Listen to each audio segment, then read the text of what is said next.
चलिए जी बच्चों, अब हम आगे डिस्कस करते हैं। अभी तक के हम लोगों ने जो पढ़ा है वो ये कि जैसे ही पीएन जंक्शन हम लोग फॉर्म करते हैं, जंक्शन के ऊपर जो है डिप्लीशन लेयर फॉर्म होती है। ये डिप्लीशन लेयर में एन साइड में होल्स मिलेंगे, पी साइड में इलेक्ट्रॉन्स मिलेंगे, जिसके कारण इलेक्ट्रिक फील्ड मिलती है और ये इलेक्ट्रिक फील्ड बहुत स्ट्रांग होती है। और यहां पे जो भी पोटेंशियल जनरेट होता है that is denoted by V nought, और वी नॉट की वैल्यू काफी कम होती है। और ये जो वी नॉट होता है ये काफी कम होने के बाद भी यहाँ पे इलेक्ट्रिक फील्ड बहुत स्ट्रांग मिलती है, क्योंकि इसकी थिकनेस बहुत कम होती है। इलेक्ट्रिक फील्ड होता है पोटेंशियल ग्रेडियंट, जिसके कारण अच्छी खासी इलेक्ट्रिक फील्ड हम लोगों को देखने को मिलती है जंक्शन के ऊपर। अब हम लोगों ने ये तो देख लिया कि यदि इस पीएन जंक्शन में इस तरफ मेटालिक कांटेक्ट लगा दिया जाए, इस तरफ मेटालिक कांटेक्ट लगा दिया जाए, तो कुछ इस तरीके से हम लोग सिंबलाइज कर सकते हैं पीएन जंक्शन को। अब हम लोग पीएन जंक्शन को डायोड बनाएंगे और पीएन जंक्शन के ऊपर बैटरी लगाएंगे, जिसके कारण वो वर्कआउट करेगा। किस तरीके से वो देखते हैं हम लोग। तो इसके लिए मैं क्या करता हूं, थोड़ा सा यहां से पार्ट डिलीट करता हूं और फिगर को दोबारा से हम लोग ड्रॉ करेंगे। फिगर को दोबारा से ड्रॉ करेंगे और पहला केस मैं लेता हूं जिसके अंदर में P को मैं इस मेटालिक कांटेक्ट से मैं कनेक्ट करूंगा पॉजिटिव टर्मिनल को, और N को निगेटिव टर्मिनल से कनेक्ट करेंगे। इसको बोलते हैं जैसे को तैसा। P को पॉजिटिव दे दो, N को निगेटिव दे दो, जिसको जो चाहिए वो दे दो। इसे कहते हैं फॉरवर्ड बायस। तो PN junction under forward bias, तो हम लोग पढ़ रहे हैं सेमीकंडक्टर डायोड, या जिसे कहते हैं पीएन जंक्शन डायोड। ये पीएन जंक्शन डायोड या सेमीकंडक्टर डायोड का सिंबल है, और इसको अब हम लोग फॉरवर्ड बायस करेंगे।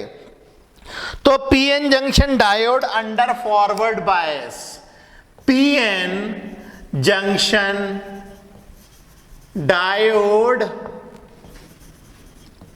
Under forward bias. Forward bias में पीएन जंक्शन डायोड किस तरीके से काम करता है वो हम देखेंगे। तो इनिशियली मैं पीएन जंक्शन डायोड को कुछ इस तरीके से बनाता हूं। ये रहा मेरा पीएन जंक्शन डायोड, और ये जंक्शन के ऊपर ये हमारा P साइड है, ये हमारा N साइड है। P साइड में होल्स की एब्सेंस हो गई, ये मैंने होल्स की एब्सेंस दिखा दी है, और N साइड में इलेक्ट्रॉन्स की एब्सेंस हो गई, यहाँ पे मैंने होल्स दिखा दिए हैं, और ये मैंने अपना बना दिया पीएन जंक्शन डायोड। और इसमें एक मेटालिक कांटेक्ट लगा देता हूं मैं। ये मेटालिक कांटेक्ट है, मेटालिक कांटेक्ट अपन ने यहाँ पे लगा दिया है। ये मेटालिक कांटेक्ट लगाना बहुत ज़रूरी है, इलेक्ट्रोलिसिस की प्रोसेस से लगा दी जाती है। ये कहते हैं मेटालिक कांटेक्ट। और इस मेटालिक कांटेक्ट से हम लोग जो है वायर को लगा सकते हैं। अब हम लोग क्या करेंगे, पीएन जंक्शन को जैसे ही हम लोग बैटरी से कनेक्ट करेंगे, ये मैं बैटरी से कनेक्ट करता हूं जैसे को तैसा।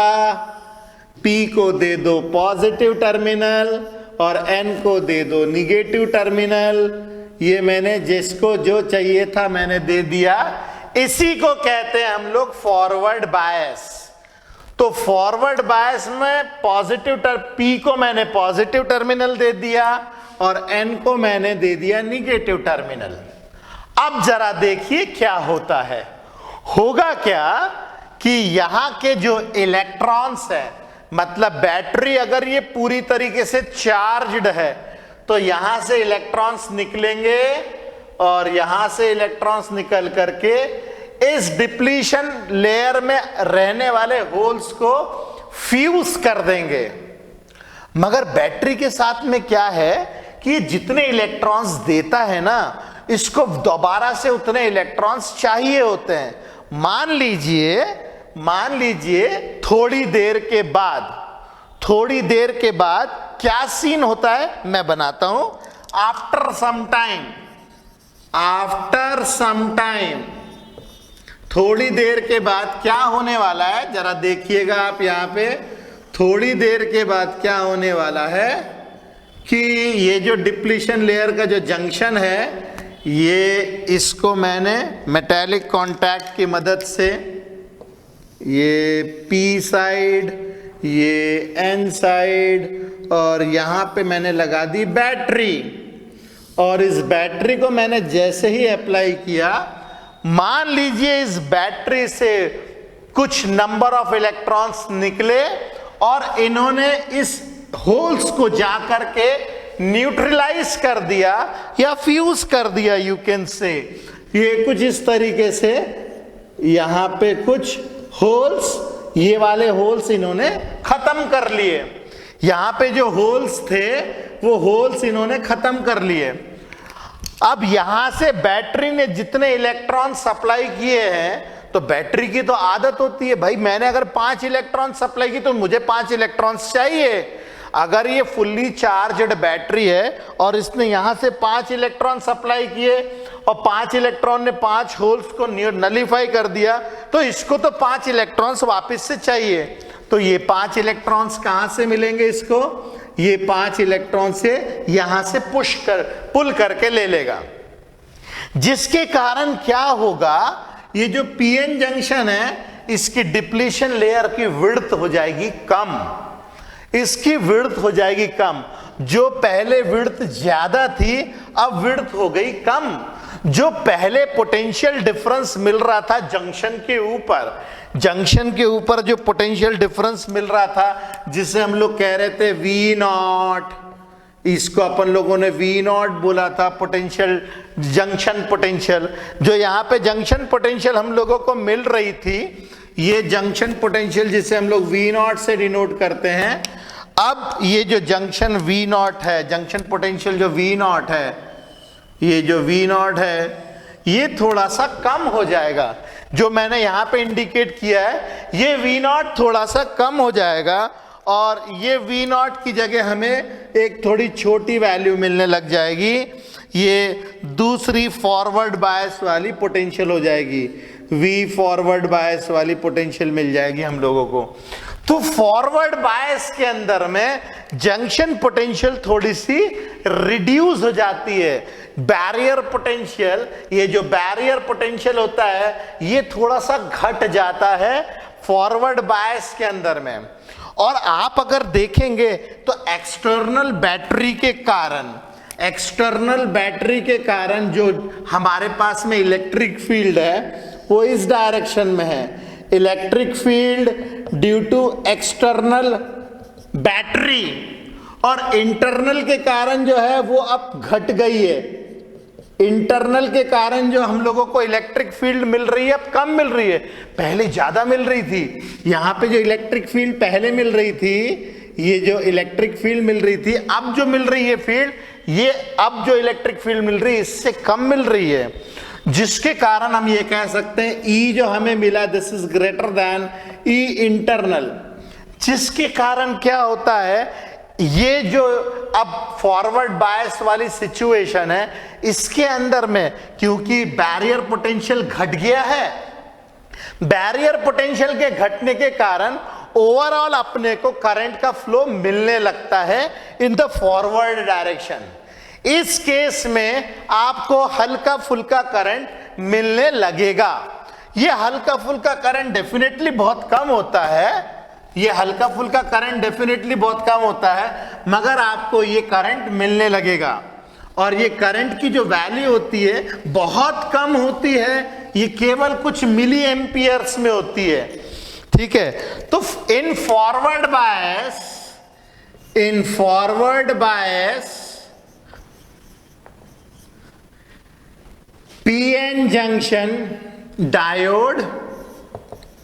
PN junction diode conducts and give small current of some milliamperes. ये बहुत छोटा करंट होता है, 10⁻³ एम्पियर के आसपास का बहुत छोटा करंट होता है, मगर करंट मिलने लगता है क्योंकि डिप्लीशन लेयर हो जाती है पतली। डिप्लीशन लेयर पतली होने के कारण हमें कुछ करंट मिलने लगता है। ओके, तो ये तो हो गई फॉरवर्ड बायस की मोटी मोटी बात। मतलब समरी ये है कि फॉरवर्ड बायस कंडक्ट्स, ये इलेक्ट्रिसिटी कंडक्ट करता है, भले ही मिली एम्पियर में करता है मगर करता जरूर है। ये तो हो गई फॉरवर्ड बायस की छोटी मोटी चीज। अपन ने समरी ये लिए कि डिप्लीशन लेयर पतली हो जाएगी और ये कंडक्ट करने लग जाएगा, पोटेंशियल बैरियर पोटेंशियल भी थोड़ा सा घट जाएगा। अब इसके अंदर में बड़ी इंपॉर्टेंट एक्टिविटी होती है and that is called as minority carrier injection. अब इसके अंदर में बड़ी इंपॉर्टेंट एक्टिविटी होती है and that activity is called as minority carrier injection. Minority carrier injection क्या भला है भाई, समझते हैं अपन लोग। माइनॉरिटी कैरियर इंजेक्शन में क्या होता है, जैसे हम लोग बैटरी का एक्सटर्नल बैटरी का पोटेंशियल जैसे ही थोड़ा सा बढ़ाते हैं तो यहां पे कुछ एब्रप्ट बिहेवियर अपने को देखने को मिलता है। तो when battery potential, external battery potential is increased, when external battery potential is increased, जैसे हम लोग एक्सटर्नल बैटरी पोटेंशियल इंक्रीज करते हैं तो क्या होता है, इलेक्ट्रॉन्स यहां से निकल करके, क्योंकि बैटरी बड़ी साइज की लगी हुई है तो यहां से इलेक्ट्रॉन्स निकल करके जंप करके पी साइड में घुस जाते हैं। कुछ इस तरीके से होता है कि यहां पे जैसे हम लोगों ने फॉरवर्ड बायस में बड़ी बैटरी लगाई तो फॉरवर्ड बायस में बड़ी बैटरी लगाते ही जंक्शन के आसपास, जैसे हम दिखा रहे 1 2 3 4 5 होल्स दिखाए हमने यहाँ पे। अब यहाँ पे क्या होता है, जैसे ही मैंने यहाँ पे एक बड़ी बैटरी लगाई, मेटालिक कॉन्टैक्ट्स बनाए और बड़ी बैटरी लगा दी, ये P साइड है, ये N साइड है, और मैंने एक बड़ी सी बैटरी लगा दी यहाँ पे। बड़ी सी बैटरी लगाते ही क्या होगा, यहां से कुछ एक इलेक्ट्रॉन्स निकलेंगे और यहां से इलेक्ट्रॉन्स जो है जंप करके इसमें घुस जाएंगे। ये जो इलेक्ट्रॉन्स है जंप करके इसमें घुस जाएंगे ये इलेक्ट्रॉन्स। और चूंकि बैटरी पूरी तरीके से चार्ज्ड है तो जितने इलेक्ट्रॉन्स इसने भेजे इसको वापस भी चाहिए, तो यहां से कुछ बाउंडेड इलेक्ट्रॉन्स निकलेंगे और यहां चले जाएंगे और ये होल्स जो है ये क्रिएट हो जाएंगे, क्योंकि वो होल्स तो यहां मेजॉरिटी कैरियर्स है। तो ऐसे सिचुएशन में ये होल्स जो हैं ये आपको यहां से ऐसे जाते हुए मिलेंगे। तो यहां पे होल्स और यहां पे इलेक्ट्रॉन्स हमें देखने को मिलते हैं। अब ये जो होल्स है एन साइड में आए हैं और इलेक्ट्रॉन्स जो है वो पी साइड में आए हैं। यहां पी साइड में इलेक्ट्रॉन्स और एन साइड में होल्स, ये माइनॉरिटी कैरियर्स हैं, ठीक है। तो पी साइड में इलेक्ट्रॉन्स का आना और एन साइड में होल्स का आना ये माइनॉरिटीज होती हैं, इसीलिए हम लोग इसको कहते हैं प्रोसेस को माइनॉरिटी कैरियर इंजेक्शन, ठीक है। तो electrons are injected in P type wafer and holes are injected in n-type wafer where they are minority carriers. ये यहां पे माइनॉरिटी कैरियर्स है, इसीलिए इस प्रोसेस को हम लोग कहते हैं, this process is called as minority carrier injection. इसको हम लोग कहते हैं माइनॉरिटी कैरियर इंजेक्शन.